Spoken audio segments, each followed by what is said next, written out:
ትምህርት ላይስ? ትምህርት ላይ አካዳሚካሊ በጣም ጥሩ ነኝ፣ ጎበዝ የደረጃ ተማሪ ነኝ። ከአንደኛ ክፍል እስከ 8ኛ ክፍል እስከ 10ኛ ክፍል የደረጃ ተማሪ ነበርኩኝ። ከዛ ትንሽ ሀርሽ የሆነ የመጣው 12ኛ ክፍል ላይ ስደርስ ነው። ስቲል ጎበዝ ተማሪ ነኝ፣ በደረጃ ነው የምወጣው ምናምን። ግን 12ኛ ክፍል ላይ እያደግክም ትመጣ አይደለም የምትፈልጋቸው ነገሮች እየበዙ አእምሮ እየተከፋፈለ ይመጣል። እንደ ጓደኞች መሆን ትፈልጋለህ። እንደ ጓደኞች ወይ ስልክ እንዲኖር ወይ እነሱ ፋሽን ብሎ የገዙትን ልብስ አንተም ብትለብሰው ቢኖር ትመኛለህ። ያንን ደግሞ ማድረግ ሳይቻል ሲቀር አንደርስታንድ ታደርገዋለህ። ኖርማሊ ያው ብዙዎቻችን ኑሮ ተመቻችቶልን አይደለም፣ አንደርስታንድ ታደርጋለህ ቤተሰቦችን ሲቹዌሽን። ግን ወጣትነት፣ አፍላ እድሜነት እነዚህ ነገሮች አንደርስታንድ ማድረግ ትንሽ እንትን ይልሃል እና ይሄ መከፋቴ እየባሰ መጣ። ማዘኔ፣ መከፋቴ ምናምን በቃ ራሴን ባጠፋስ ወደሚሉ ነገሮች። ይሄ እንዴት ነው ይሄ አፍላ እድሜ ላይ ቻሌንጆች ሲበዙ ቻሌንጆችን ከመቋቋም ይልቅ መገላገልን ታስባለህ። በቃ አፍላ ለውሳኔ በጣም የምትቸኩልበት እድሜ ነው እና 12ኛ ክፍል ላይ አእምሮዬ በጣም ባያዝ እየሆነ መጣ።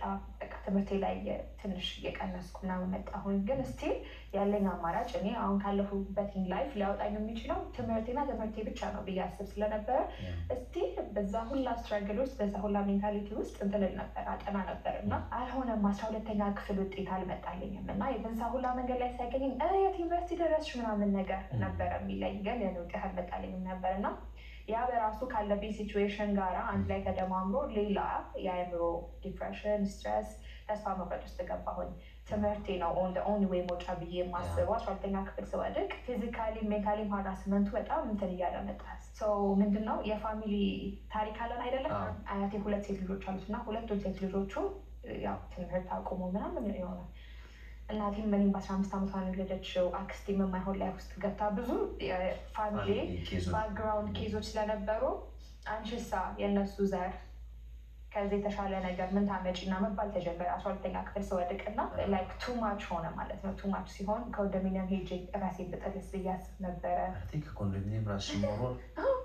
ከዛ የአይጥ መርዝ ብጠጣስ፣ በረኪናስ ብጠጣ፣ ኪኒን ብዙ ኪኒን ቅሚያውቃለሁኝ ምናምን ግን አልሆንኩኝም ማለት እግዚአብሔር ዛሬ ስላየልኝ እነዛን ጊዜያቶች እንደዋዛ እንደ ቀልድን ያሳለፈኝ እና መድኃኒት ውጭ እሞታለሁ ብል አልሞትም፣ አስመልሳለሁ ብል አላስመልስም እና ላይክ ቤት ውስጥ ያገኘኋቸውን የማስታገሻ የሚሆኑ ምንም ሁሉም ሳስቤ ነበር ያጥኩትኝ። ግን እኔ ምንም አልሆንኩኝም እና እግዚአብሔር ዛሬ ስላያት መሰለኝ ያሳለፈኝ። እልህ አጋባኝ። ራሴ ፕሩፍ ማድረግ አለብኝ። በቃ የሆነ ቦታ እንደምደርስ አላማ እንዳለኝ የቤተሰብ ታሪክን እንደምቀይር ብዬ እልህ ተጋባሁኝ ከራሴ ጋር እና አልጠበቅኩም። ዩኒቨርሲቲ ገባለሁ ብዬ ነበር የምጠብቀው። ቢሆነ ምድቤን ነበር የምጠብቀው፣ ግን አልሆነም። ምናልባት እግዚአብሔር ሊያጠነክረኝም ስላሰበ አንዳንዴ በህይወታችን መጡ ፈተናዎች በጣም ያጠነክሩናል እና ብዙም እንድማርበት ዛሬ ላይ ጥቃቅን መሰናክሎች፣ ፈተናዎች ሲገጥሙኝ ኢዝሊ አልሰበርም፣ አይሰብሩኝም። ቢኮዝ ያንን ስላሳለፍኩኝ ዛሬ ላይ ለምንም ነገር አልበገርም እና በቃ ፕራይቬት ውስጥ ምንድነው ይሄ ድጋሚ የምትፈተነው አለ ፕራይቬት ፈተና። ፕራይቬት ፈተና ፈተናለሁኝ አልኩኝ። እሱ ተሞላ፣ አያቴን የሞላልኝ ከፈለልኝ። በጣም ተስፋ መቁረጥ ውስጥ ነበርኩ ያንን 1 ዓመት። አቢዩዙም እንዳልኩ ነው ሜንታሊ እኔም በጣም ራሴ ላይ ብዙ ነገሮች ለመውሰን ሳስብ እያለ ጊዜው ምን አለ የሆነ ድምፅ አለ ውስጤ ላይ በቃ ያልፋል፣ ይሄ ቀን ያልፋል፣ እስኪ ታገሹ፣ ነገን እስኪ እንየው የሚለኝ አይነት ውስጤ ላይ የሆነ ድምፅ አለኝ እና እኔ የሆነ ነገር ብሆን ደግሞ አያቴ ምን ያህል እንደሚሰበርም አስባለሁ። ይሄ አንዳንዴ በህይወታችን በጣም የምንወዳቸው ሰዎች ሲኖሩ ስለ ራሳችን ብቻ ሳይሆን የምናስበው እኔ የሆነ ነገር ባረግ፣ እኔ እንደዚህ ብሆን ያ ሰው ምን ይሆናል፣ አያቴ ለኔ በጣም ብዙ ዋጋ ስለከፈለ እኔ አሁን እዚህ ጋር ራሴን ባጠፋ እሱ ምን ይሆናል የሚለውን ነገር ስለማስብ እነዛ ነገሮችን ይዘውኝ ተፈተንኩኝ። ፕራይቬት ስፈተን ከድፍን ሀረር 2 ተማሪ ብቻ ነበር ያለፈው የዛኔ ፕራይቬት። አንዷ እኔ ነኝ፣ አንድ ደግሞ የሆነ ወንድ ልጅ ነው። ሁለታችንን ያለፍነው እና እንደዛ ሆኖ ወለጋ ዩኒቨርሲቲ ደረሰኝ። ተገላገልኩ፣ ራኩኝ ማለት ነው። ከዛ ሁላ ድራማ ወጣሁኝና ጉዞ ወደ ወለጋ ኢንጂነሪንግ ኮንስትራክሽን ማኔጅመንት ተማሪ ሆኜ እዛ 5 ዓመት እዛ ስማርም አንድ ነገር አያቴ ነው የሚያደርገኝ።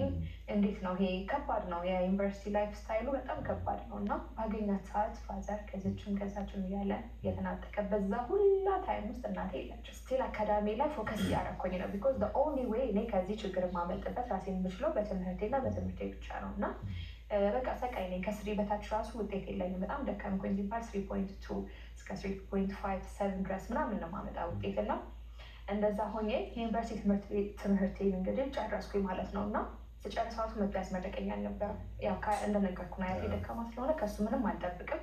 መጥቶ ያስመረቀኝም ሰው አልነበረ። በዛ ሃርሽ ታይም በቃ ጥሩ ሜሞሪ አልነበረኝም። ላይክ ከዩኒቨርሲቲ ተመርቄ እስክወጣ ድረስ ከልጅነት ዩኒቨርሲቲ ግራጁዌት እስከምታደርጊ የለም ብቸኝነት፣ በቃ ይሄ ብቻ ያለመፈለግ ስሜት ሰው እያለ እንደሌላውን አስታርቅ